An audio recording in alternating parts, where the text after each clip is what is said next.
I know the community has a lot of anticipation, and it is our job as the Metropolitan Police Department to investigate each crime to the full extent so that we can hold those responsible accountable.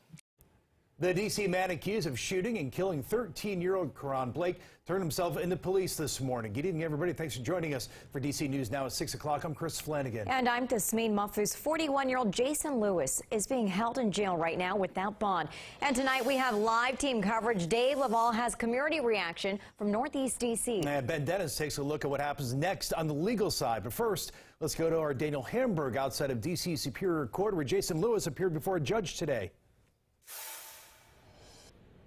Chris and Tasmeen, we know that Lewis first tried doing a self-defense argument, but he is being charged with second-degree murder. In court today, the judge basically said he had no reasonable basis to fear for his life. It took 3 weeks and a grand jury to file second-degree murder charges against the man who shot and killed 13-year-old Karon Blake. We want it to be methodical. We want it to be correct and not make any assumptions. We want it to follow the evidence. There was somewhat of a self-defense claim made that needed to be overcome. According to the arrest warrant for 41-year-old Jason Lewis, Lewis told officers he heard noises outside and saw several people breaking into cars. He initially told officers he only fired his gun twice.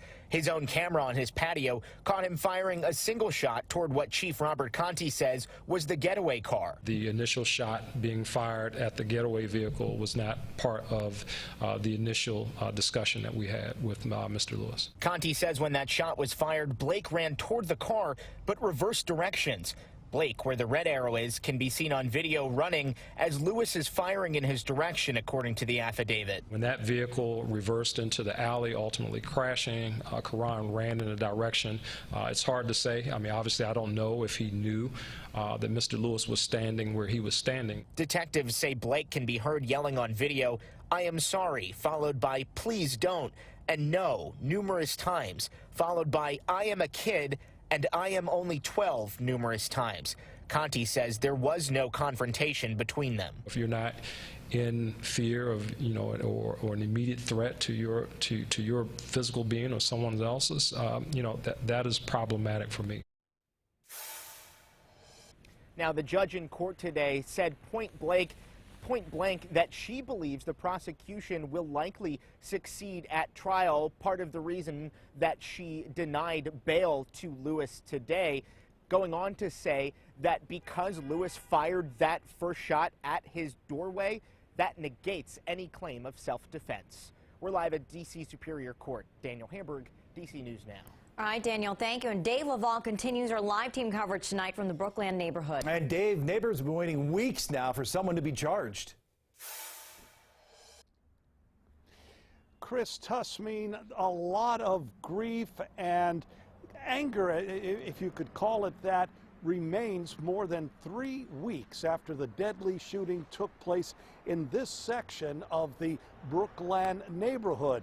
People we spoke to say that while they're glad an arrest has been made, they still want to know why a 13-year-old child had to die.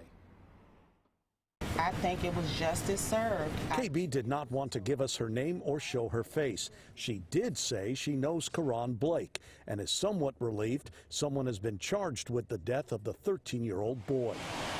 Memorials to Karon Blake remain in front of the Quincy Court condominiums along Quincy Street Northeast. According to the police affidavit, 41-year-old Jason Lewis told police he shot and killed Blake in front of his home during the early morning hours of January 7th.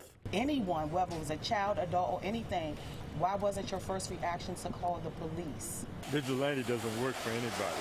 Bill Washburn is still trying to understand why a young child died here. To shoot first and then find out you just killed a 13-year-old child. They could have shouted something to scare the kid away because of the child, okay?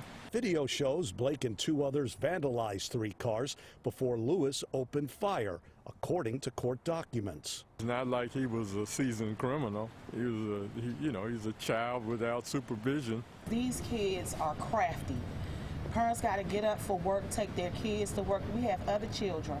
So please don't blame the parents. I don't blame them at all. Washburn believes he knows part of the problem. This is just what comes from having too many guns out there. It's important to point out Jason Lewis has a conceal and carry permit. Plus, his semi-automatic gun was registered at the time of the shooting. People we spoke to today on camera and off it echoed a lot of calls we've heard lately during meetings that have been held regarding youth violence. They want to see more programs offered by the district to prevent youth crime. We're live in the Brookline community. Dave Laval, DC News Now. Well, D.C. Mayor Muriel Bowser released a statement today saying Karon Blake's death was needless. Too many guns are leading to too many tragedies. She went on to say, while I'm grateful to the community for answering our call for information, I know that we must do more to get guns out of our city. Our team coverage continues at the bottom of the hour. We'll look at the legal aspects of the Karon Blake case. You can also find more coverage on our website, dcnewsnow.com.